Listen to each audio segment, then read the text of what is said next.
Halo semuanya, kembali lagi bersama saya Madianto. Kali ini kita akan membahas tentang cara sukses menabung dana darurat. Terkadang dana darurat sering diabaikan atau bahkan dianggap tidak penting. Tapi situasi seperti sekarang ini membuat kita tersadar akan betapa pentingnya punya dana darurat.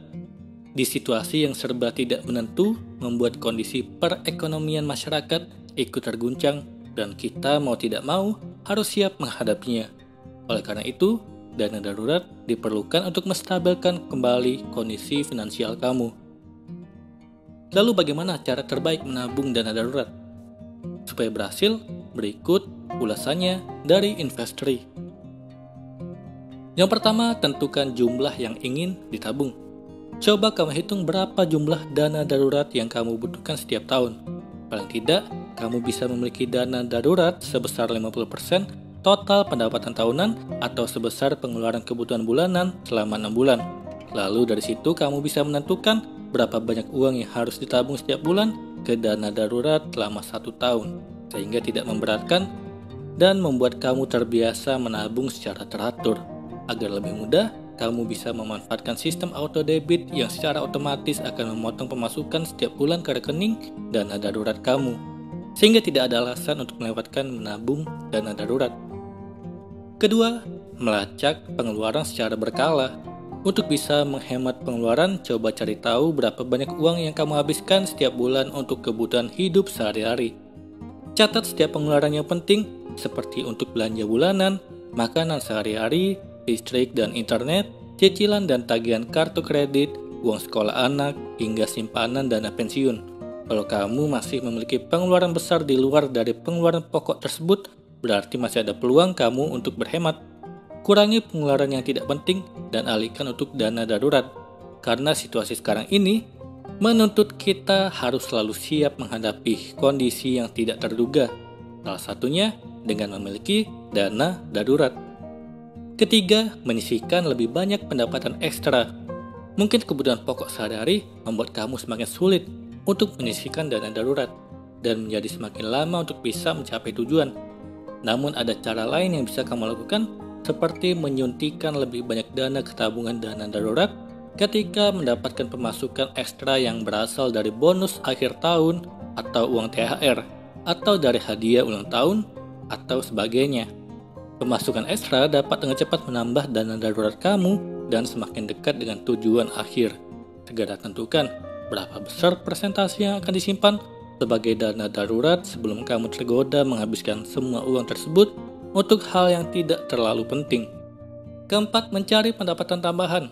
Kalau kamu kesulitan menemukan celah untuk ditabung dari pendapatan bulanan yang sudah ada, kamu bisa pertimbangkan untuk mengambil kesibukan tambahan yang menghasilkan uang. Dengan begitu, kamu punya uang lebih setiap bulannya untuk ditabung sebagai dana darurat. Tapi yang perlu diingat bahwa kamu hanya bisa melakukan pekerjaan sampingan tanpa merusak kinerja pekerjaan utama kamu.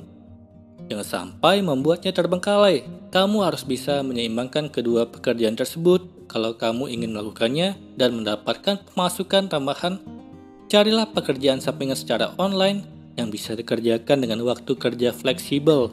Ini kemudian bisa berlanjut untuk memenuhi tujuan keuangan lain, seperti simpanan dana pensiun atau pinjaman lain yang harus kamu lunasi. Kelima, mencoba tantangan penghematan pengeluaran. Coba sekali-kali kamu melakukan tantangan menghemat pengeluaran dengan cara tentukan 1 bulan di mana kamu tidak membeli pakaian baru atau hanya memasak di rumah. Dengan demikian, ada lebih banyak uang yang bisa kamu hemat dan setorkan langsung ke tabungan dana darurat. Apalagi saat pandemi saat ini, di mana akses untuk berpergian keluar rumah sangat terbatas.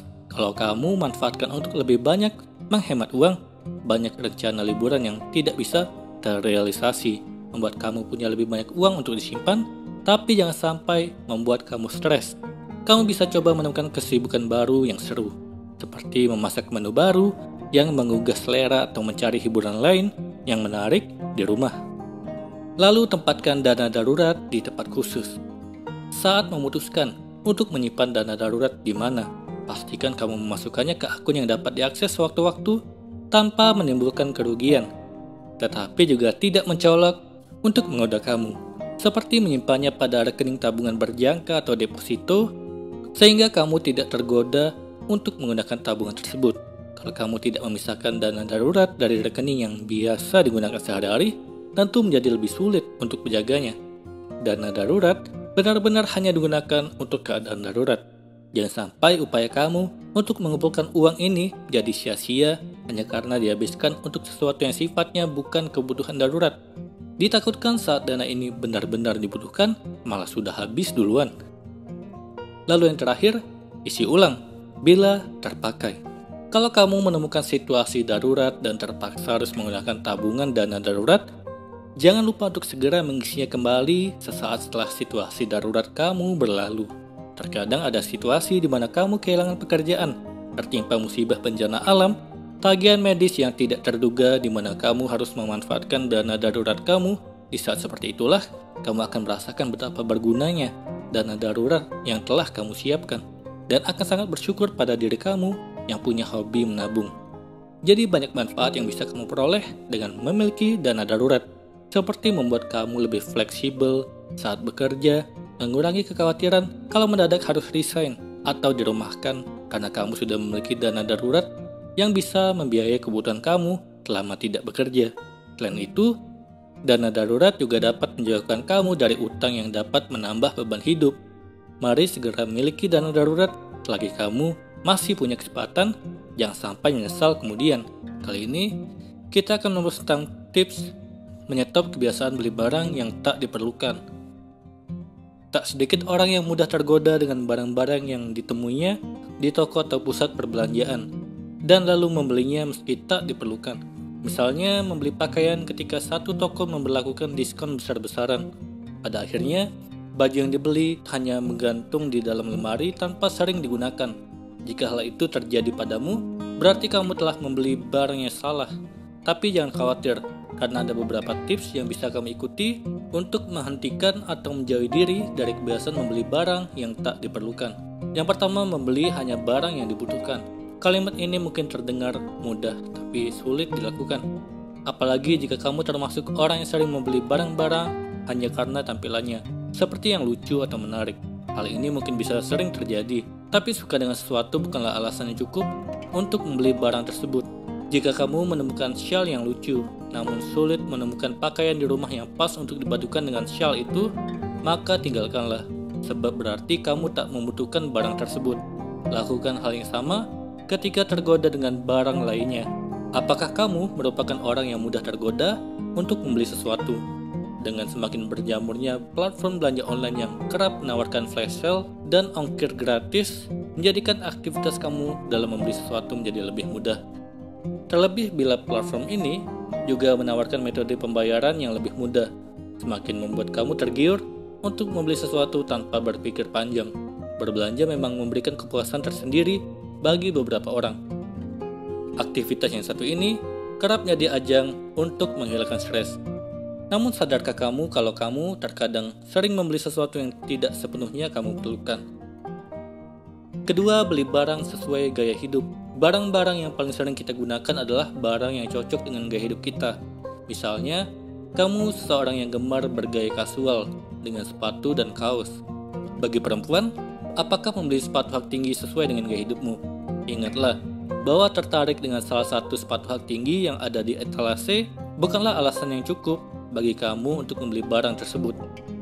Lihatlah gaya hidupmu sehari-hari dengan realistis dan pastikan kamu membeli barang yang memang akan kamu gunakan. Setelah 2 minggu gajian, kamu baru sadar bahwa gaji tak cukup lagi untuk memenuhi kebutuhan 2 minggu berikutnya. Kalau terjadi hal seperti itu, akan gawat jadinya.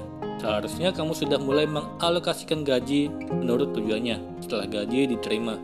Finansial yang tidak stabil ini disebabkan oleh gaya hidup yang berlebihan. Gaya hidup biasanya terjadi begitu saja tanpa disadari. Tetapi jika memang gaya hidup ini penyebab malapetaka, maka harus segera dihindari. Susun tata cara pengelolaan keuangan kamu yang baik dan tetapkan tujuan keuangan jangka panjang demi kesuksesan finansial di masa tua. Ketiga, hindari barang yang menimbulkan ketidaknyamanan. Mari jadikan sepatu hak tinggi sebagai contoh. Ketika kamu merasa sulit berjalan gara-gara memakainya, tentu saja membeli sepatu hak tinggi bukanlah barang yang membuatmu nyaman. Barang apapun yang menyebabkan sakit, gatal, risih, dan yang menimbulkan reaksi tidak nyaman lainnya tidak layak untuk kamu beli. Keempat, selalu mengingat isi lemari yang dimiliki. Ketika hendak membeli pakaian, penting untuk selalu mengingat isi lemari pakaian di rumahmu. Misalnya saat kamu tergoda dengan aksesoris cantik yang memiliki warna cerah dan membuat tampilanmu keluar. Meskipun aksesoris tersebut nampak nyaman, namun jika tak ada pakaian milikmu yang cocok dipadukan dengannya, maka barang itu akan tak berguna. Pastikan membeli barang yang sesuai dengan warna-warna pakaian yang sudah kamu miliki. Selain itu, penting juga untuk merapikan isi lemari. Memiliki lemari pakaian yang tertata adalah langkah pertama untuk mendapatkan kamar tidur yang rapi. Menata isi lemari merupakan salah satu pekerjaan rumah, mudah tapi juga sulit dilakukan. Apalagi kalau mengingat banyaknya barang yang ada di dalamnya, mulai dari pakaian, sepatu, tas, dan berbagai aksesoris kebutuhan lainnya.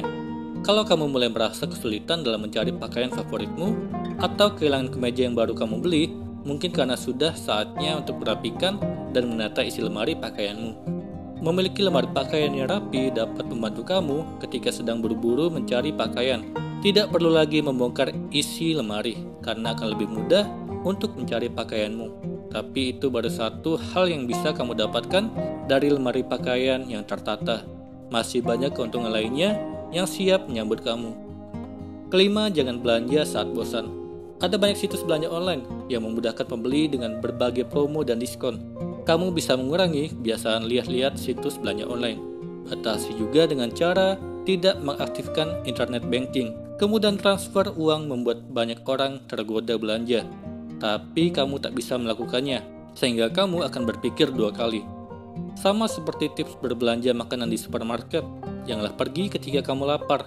Justru kamu harus menghindari kegiatan belanja ketika kamu hanya ingin membunuh waktu. Rasa bosan dan frustasi seringkali menjadikan kita seseorang yang impulsif dan berpotensi membeli secara sembarangan. Pada akhirnya, kita akan menyesal karena telah mengeluarkan banyak uang untuk sesuatu yang sebetulnya tidak diperlukan.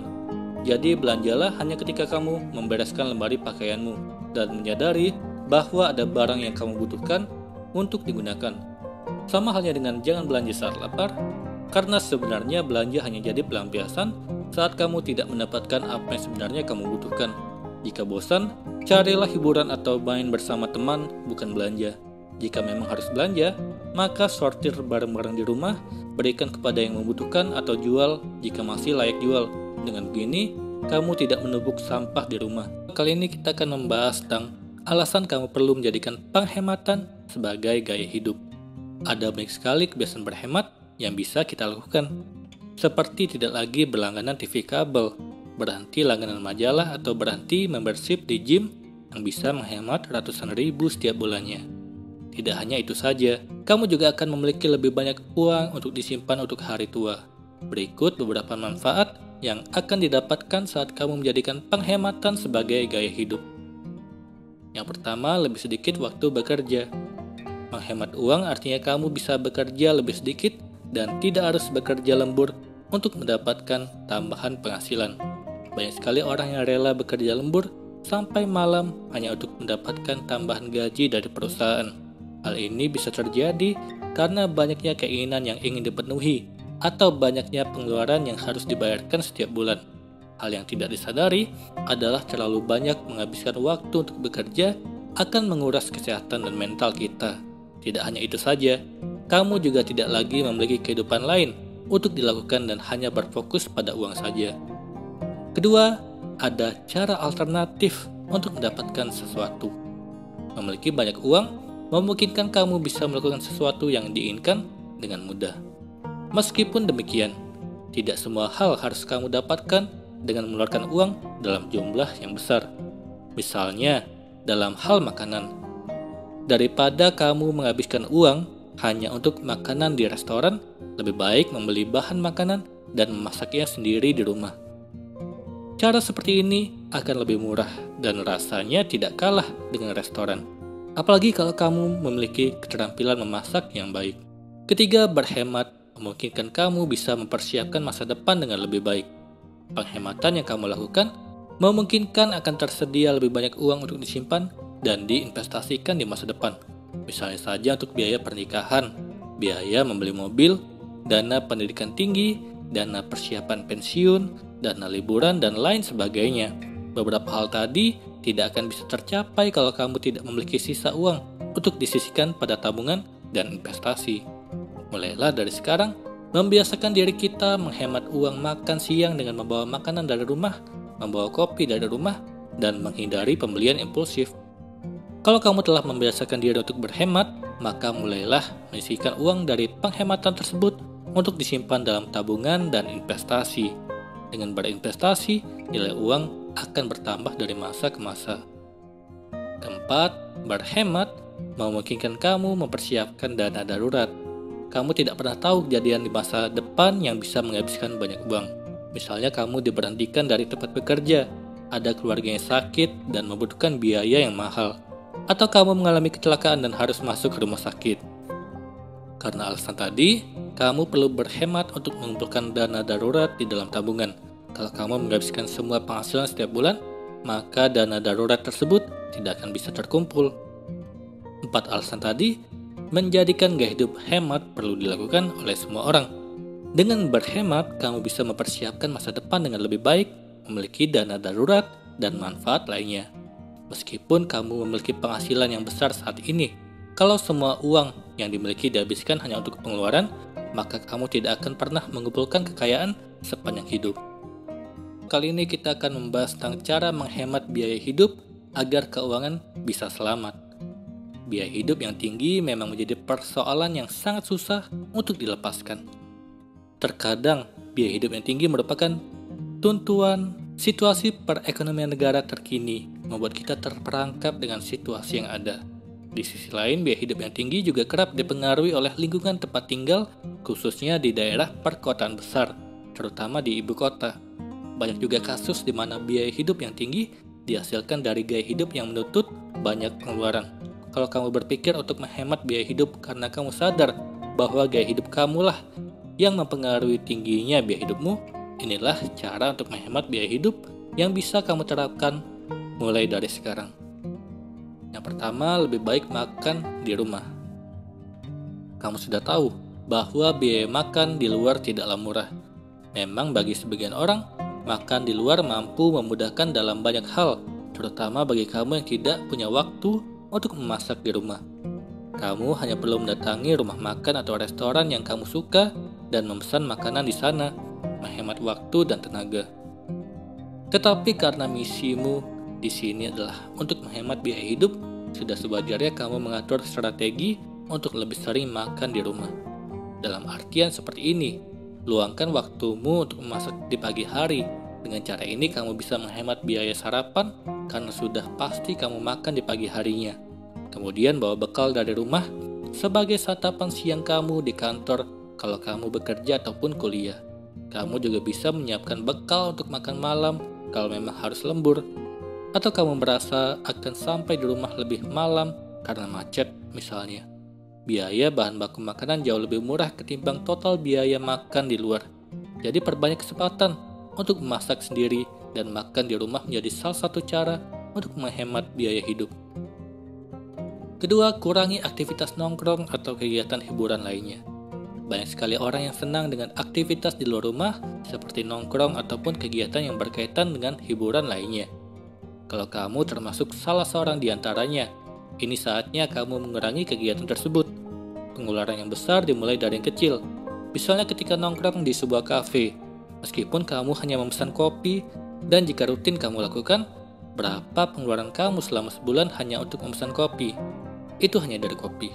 Nah, berapa kali kamu menjalani aktivitas nongkrong atau kegiatan hiburan lainnya di luar rumah yang mengharuskan kamu untuk mengeluarkan uang dalam sebulan?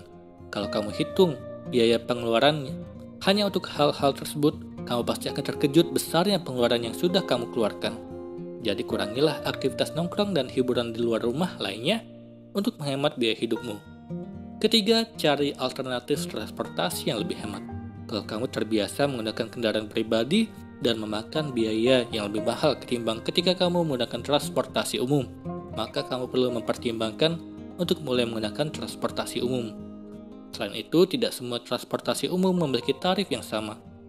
Meskipun transportasi umum semacam ojek online pada dasarnya lebih praktis dan murah, Terkadang transportasi tersebut tidak lebih murah ketimbang ongkos bus. Kalau kamu mengetahui rute dan transportasi yang tepat dalam aktivitas harianmu, juga berdasarkan pada kenyamanan menurut preferensi kamu, segera terapkan itu. Sebab tujuanmu adalah menghemat biaya hidup, jadi kamu harus tetap mempertimbangkan biaya pengeluaran untuk tarif transportasi sambil mempentingkan keselamatan tentunya. Keempat, pilih produk alternatif ketika berbelanja. Selama ini kamu mungkin sudah terbiasa dengan membeli produk brand, dan semua orang tahu bahwa produk bermerek tidaklah murah. Oleh karena itu, pilihlah produk alternatif yang lebih murah ketika berbelanja. Tidak mesti harus bermerek dan mahal, asalkan cocok dan nyaman untuk kamu kenakan dan awet.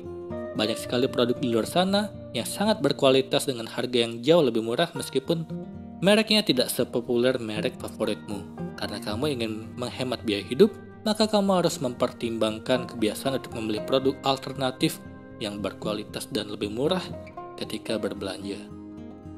Semoga ini bermanfaat. Sekian dan terima kasih.